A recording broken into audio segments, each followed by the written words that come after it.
आज हम बात करेंगे एक ऐसी यक्षिणी के बारे में जिसकी साधना करने से आपको इतना सारा स्वर्ण यानी सोना मिलेगा कि आप यकीन नहीं कर पाएंगे। इस यक्षिणी को कई लोग सिद्ध करते हैं और परिणाम में उन्हें लाखों करोड़ों के मूल्य का स्वर्ण प्राप्त होता है। ऐसा नहीं है कि वो आए और आपको बोरी भरकर सोना देकर चली जाए, क्योंकि ऐसा करने से तो आप पुलिस के चक्करों में पड़ जाएंगे। दरअसल इस यक्षिणी के पास ऐसी दिव्य शक्तियां हैं जिससे वो आपके आसपास ऐसी संभावनाएं पैदा करेगी कि आपको लाखों करोड़ों के स्वर्ण प्राप्त होने शुरू हो जाएंगे। और ऐसा करना इस यक्षिणी के लिए बहुत छोटी मोटी बात है। इतने सारे स्वर्ण की प्राप्ति होने के बाद आपके जीवन में सुख और समृद्धि आती है। बस इतना ही नहीं, आप जब चाहे इस यक्षिणी को अपने पास बुला सकते हैं। वो आपके पास आएगी और आपकी सारी समस्याओं को सुनेगी और ऐसे ऐसे सलूशन देगी जो आपको कोई इंसान नहीं दे सकता, क्योंकि यक्षिणी का इंटेलिजेंस लेवल इंसानों से कहीं गुना ज्यादा अच्छा होता है। मतलब ये कि इंसान यक्षिणी की बल, बुद्धि और सौंदर्य की बराबरी नहीं कर सकता, परंतु इनको कुछ ऐसे श्राप मिले हैं जिससे कि ये इंसानों की इच्छाएं पूरी करने के लिए बाध्य है। दोस्तों, आज हम बात करेंगे कुल 36 यक्षिणियों में से एक स्वर्णावती यक्षिणी के बारे में। स्वर्णावती यक्षिणी कैसी दिखती है, उसके क्या गुण है, वो कब आती है, उनका मंत्र क्या है और उनकी साधना विधि क्या है, इन सारी बातों पर आज हम इस वीडियो में बात करेंगे। आपको बस करना यह है कि आपको ये वीडियो पूरा देखना है। वीडियो में आगे बढ़कर स्वर्णावती यक्षिणी के बारे में बताने के पहले आपको यक्षिणियों के बारे में कुछ बेसिक चीजें जानना बहुत जरूरी है, ताकि आप यक्षिणियों के स्वरूप को समझ पाए। पुराणों में 36 यक्षिणियों का उल्लेख मिलता है, लेकिन उनमें से 4 पूरी तरह से गुप्त है। उन्हें इतना गुप्त रखा गया है कि जिनकी साधना विधि के बारे में कहीं कोई पुस्तक में नहीं लिखा। यहाँ तक कि तांत्रिक भी उनके बारे में ज्यादा बात नहीं करते। अब ऐसा क्यों है, ये एक रहस्य का विषय है। बाकी बची 32 यक्षिणियों में से सबसे पहले 8 और भी प्रमुख होती है, जिन्हें अष्ट यक्षिणी कहा जाता है। इनमें से भी जो पहली 2 है, अर्थात मनोहारी और सुर सुंदरी यक्षिणी, इन दोनों की साधना ही अधिकांश साधक करते हैं। इन सभी यक्षिणियों में से 12 सात्विक, 12 राजसी और 12 तामसिक गुणों वाली होती है। यक्षिणियों के बारे में ऐसा कहा गया है कि ये अत्यंत सुंदर होती है और ये आकर्षक भी होती है। ये आपके मन को तुरंत हर लेती है। ये काम क्रिया में निपुण होती है। ये नट विद्या के अभ्यस्त होती है। ये अनुराग प्रिय होती है। ये विशाल और चंद्र की भांति उज्जवल होती है। भयभीत करने वाली होती है। किसी वस्तु को अदृश्य करने वाली होती है। कान में आकर आपको कुछ गुप्त बात बताने वाली होती है। ये अन्न भंडार भरने वाली होती है। धन वैभव से पूर्ण करने वाली होती है। माया और तंत्र विद्या में पारंगत और मनुष्य से कहीं अधिक शक्तिशाली होती है। अब ये सवाल उठता है कि आखिर इतनी उच्च कोटि शक्तियां उनके पास है, लेकिन फिर भी वो इंसानों के पास क्यों आना चाहती है। दरअसल तंत्र की प्रामाणिकता सिद्ध करने वाला तंत्र शास्त्र का प्रत्येक ग्रंथ भगवान शिव के उपदेश से ही प्रारंभ होता है। अंततः कहा जा सकता है कि तंत्र शास्त्र को मानव तक पहुंचाने वाले स्वयं भगवान शिव है। इसीलिए वो तांत्रिक के आदि देव है। समस्त भौतिक विस्तार और आध्यात्मिक अनंत तंत्र का विषय है। वराही तंत्र के अनुसार तंत्र के 9 लाख श्लोकों में से 1 लाख श्लोक भारत में ही है। बाकी के श्लोक इस धरती पर उपलब्ध नहीं है। कहते हैं कि कुल 199 तंत्र ग्रंथ है, जिनमें से अधिकांश आज कहीं देखने को नहीं मिलते। रामायण के अनुसार मारीच की माता तारका भी यक्षिणी ही थी। पहले वो अति सुंदर थी, किंतु महर्षि के श्राप के बाद वो देव योनि से गिरकर राक्षस योनि में पहुंच गई और उसका रूप अत्यंत भयानक हो गया। यक्षिणियों के बारे में ऐसा भी कहा जाता है कि जब माता सती की मृत्यु के पश्चात भगवान शिव समाधि में चले गए थे और माता पार्वती उन्हें पति के रूप में पाने के लिए उनकी सेवा कर रही थी, तब कामदेव ने देवराज इंद्र के कहने पर महादेव पर काम बाण चलाने से पहले माता पार्वती पर भी काम बाण चलाया था। इस पर माता को बहुत क्रोध आया, किंतु उन्होंने कामदेव को क्षमा कर दिया, क्योंकि उनका मंतव्य गलत नहीं था। बाद में जब कामदेव ने महादेव पर अपना बाण चलाया तो महादेव ने अपनी तीसरी आंख खोली और कामदेव को भस्म कर दिया। महादेव की तीसरे नेत्र की ज्वाला के ताप से वो काम भाव उनके मस्तिष्क पर पसीने के रूप से निकल आया। उस पसीने को माता ने पूंछ कर फेंक दिया, जो भूमि, पृथ्वी, आकाश और अन्य लोकों में जाकर गिरा। जहां जहां वो पसीना गिरा, वहां से एक एक यक्षिणियों का जन्म हुआ। इसी कारण से वे सभी यक्षिणियां सदैव महादेव और महादेवी की सेवा में रहती है, क्योंकि यक्षिणियां महादेव और माता पार्वती के तेज से ही उत्पन्न हुई है। इसीलिए उनमें भी असाधारण शक्तियां होती है। यक्षिणियों का जन्म काम भाव से हुआ था, इसीलिए वो स्वभाव से ही कामुक और दिखने में अत्यंत आकर्षक थी। अपने उसी कामुक स्वभाव के कारण ही उनसे एक गलती हो गई। उन्होंने अपने काम वेग में आकर अपने आसपास उपस्थित ऋषियों को छूने लगी। तब ऋषियों ने क्रोध में आकर उन्हें श्राप दिया कि तुम लोग देवत्व से नीचे गिर जाओगे, और ऐसा ही हुआ। तब यक्षिणियों ने उनसे क्षमा याचना की, जिस पर उन ऋषियों ने कहा, तुम सब तब तक देवत्व को प्राप्त नहीं हो सकती जब तक कोई मनुष्य साधक तुम्हें सिद्ध ना कर ले। तभी से वे यक्षिणियां इधर उधर भटकती है और ऐसे साधक को खोजती है जो उन्हें सिद्ध कर सके, ताकि वे पुनः देवत्व को प्राप्त हो सके।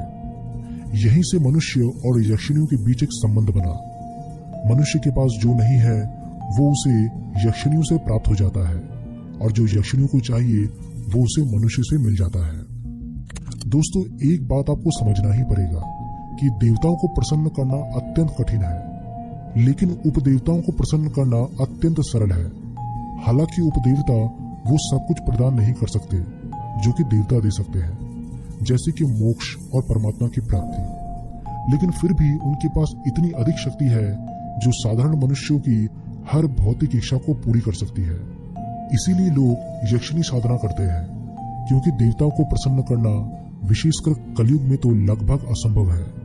लेकिन यक्षिणियां उनसे कहीं अधिक सरलता से सिद्ध हो जाती है और मनुष्य की सभी मनोकामनाओं को पूरी भी करती है। यक्षिणी आमतौर पर बहुत ही रमणीय, सौम्य और सरल स्वभाव की होती है। 16 वर्ष की युवा कन्या के रूप में वो हमेशा सुंदर वस्त्रों में रहती है। उनके दिव्य शरीर से एक अनोखी सुगंध निकलती रहती है, जो किसी भी देवता, यक्ष, किन्नर और मनुष्यों को सम्मोहित करने के लिए पर्याप्त है। दोस्तों, मैं आशा करता हूँ कि आपको यक्षिणी के बारे में पता चल गया होगा। अब चलिए बात करते हैं हमारी स्वर्णावती यक्षिणी के बारे में। स्वर्णावती यक्षिणी कभी भी अपने साधक के चेहरे पर बुढ़ापा नहीं आने देती। वो हमेशा अपने साधक को जवान रखती है। वो सिद्ध होने पर हमेशा साधक के आसपास अदृश्य रूप में रहती है। वो हमेशा कठिन समय में साधक का मार्गदर्शन करती है तथा उसकी सेवा के लिए तत्पर रहती है। वो साधक की हर आज्ञा का पालन भी करती है। स्वर्णावती यक्षिणी को सिद्ध करने के लिए कुछ नियम है, उसे सबसे पहले जान ले। इनके जाप का समय है रात्रि 10 बजे के बाद। इनका जप के लिए एक माला होना जरूरी है। भोग लगाने के लिए दूध से बनी किसी मिठाई का प्रयोग करना जरूरी है। साधना करते वक्त बिल्कुल शांत माहौल चाहिए। आपके जप करने की दिशा उत्तर की तरफ होनी चाहिए। आपके वस्त्र धुले और साफ होने चाहिए। दीपक जलाने के लिए आप तेल नहीं बल्कि घी का उपयोग करेंगे। अब साधना से पहले आपको कुछ परहेज भी करना जरूरी है, जैसे कि अगर किसी साधक को सर्दी, जुकाम या बुखार है तो वो बीमारी ठीक होने के बाद ही इस साधना को शुरू करेंगे। महिला साधक अपनी साधना महावारी के 5 दिन बाद ही करें। सबसे पहले एक एकांत कमरे वाला स्थान चुन लें। पहले से दूध से बनी कोई मिठाई लाकर रूम पर रख लें। गुलाब के फूल की एक माला लाकर रख लें। कमरे को गुलाब के इत्र से सुगंधित कर लें। चाहे तो गुलाब की महक वाली धूप बत्ती या अगरबत्ती का भी उपयोग कर सकते हैं। अपना बिस्तर जमीन पर ही लगाएं। नई या धुली चादर का ही उपयोग करें। रात 10 बजे के बाद ही ये प्रयोग आरंभ करें। ध्यान रखें, उसके बाद कमरे में किसी अन्य का प्रवेश बिल्कुल नहीं होना चाहिए। रात भर के लिए मोबाइल को स्विच ऑफ कर दें। कमरे को इस तरह सजाएं जैसे कोई दिव्य मेहमान आने वाला हो। उस कमरे में घी का दीपक जला लें और उसके सामने साफ पाटे पर मिठाइयां रख दें। अब साधना में बैठने के बाद भगवान शिव का ध्यान करें और उनसे ये आग्रह करें, मुझ पर दैवी ऊर्जाओं का शक्तिपात करे भगवान शिव। मुझे यक्षिणी साधना हेतु सक्षम बनाए। मुझे आप अपने चरणों से जोड़ दें और मेरे आभा मंडल को देवी स्वर्णावती यक्षिणी के आभा मंडल से जोड़ दें। आज मैं यक्षिणी देवी स्वर्णावती की साधना करूंगा। वे आए और मुझसे संपर्क करें। इस हेतु आप मुझे दैवी सहायता और सुरक्षा प्रदान करें। इतना बोलने के बाद उसके बाद आप जगत जननी माँ लक्ष्मी को भी कहें, माँ लक्ष्मी आपको मेरा प्रणाम। आप भगवान विष्णु के साथ मेरे मन मंदिर में विराजमान हो। मैं आपकी यक्षिणी स्वर्णावती के सानिध्य का आह्वान करता हूँ। मुझे उनका सानिध्य प्राप्त हो। इस हेतु अपनी दैवी ममता मुझ साधक को प्रदान करें। उसके बाद इस मंत्र का बैठकर 5 माला जाप करें। जिनके पास 27 मनके वाली माला है वे उससे 20 माला जाप करेंगे। उनका दिव्य मंत्र है ओम ह्रीं ह्रीं ह्रीं स्वर्णावती मम ग्रहे आगच्छ आगच्छ ह्रीं ह्रीं ह्रीं ओम नमः। जब आपने ये सारी प्रक्रिया कर ली तो अब आप देवी स्वर्णावती यक्षिणी से मन ही मन प्रार्थना करें, हे देवी आपको मेरा प्रणाम।